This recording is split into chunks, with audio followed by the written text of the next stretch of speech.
Especially మీరు చేస్తున్నటువంటి కృషి జనాల్లోకి సినిమాని మరింతగా తీసుకువెళ్ళాలి. దయచేసి పైరసీని ఎక్కడ ఎంకరేజ్ చేయొద్దు. తెలుగు పరిశ్రమని మరింతగా ముందుకు తీసుకెళ్లి అభివృద్ధి పదంలో నడిపించాలని మనస్ఫూర్తిగా కోరుకున్నాను. ఆ భగవంతుని చూస్తేనే సాటిస్ఫై అయిపోతామండి. సినిమా వరకు వెళ్ళాల్సిన అవసరం లేదు. సినిమా కూడా మనం అనుకున్నట్టుగానే చాలా సంతోషంగా ఉంది. పండుగ ఇది ఒక కొన్నాళ్ళ పాటు నడుస్తుంది. అన్ని పండుగలు 2 రోజులు 3 రోజులు వెళ్ళిపోతాయి. కానీ కళ్యాణ్ గారి సినిమా వచ్చిందంటే ప్రజానీకానికి ఇది ఒక సంవత్సరాల పాటు జరిగే పండుగ. ఈ సినిమా బ్లాక్ బస్టర్ హిట్ చేస్తున్నందుకు మరొకసారి మీడియా వారికి చాలా ధన్యవాదాలు.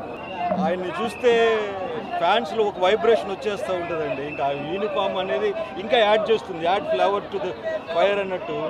ఇంకా ఆయన యూనిఫామ్లో చూస్తే జనాల్లో ఎంతో సంతోషం. ఆయన ఎలా చూస్తే నచ్చుతుందో అలాగే ఆయన ప్రజల టేస్ట్ తెలుసు కాబట్టి ఆయన సెలక్షన్ కూడా చాలా బాగుంటుంది. Is very selected. మన అంతరాత్మకంగా ఆ కెమెరాలో బంధించడం జరుగుతుంది. అప్పుడే మన నిజమైన మనిషిగా కనిపిస్తున్న యాక్టర్ కళ్యాణ్ గారు అది బై బర్త్ ఉన్న క్వాలిటీ.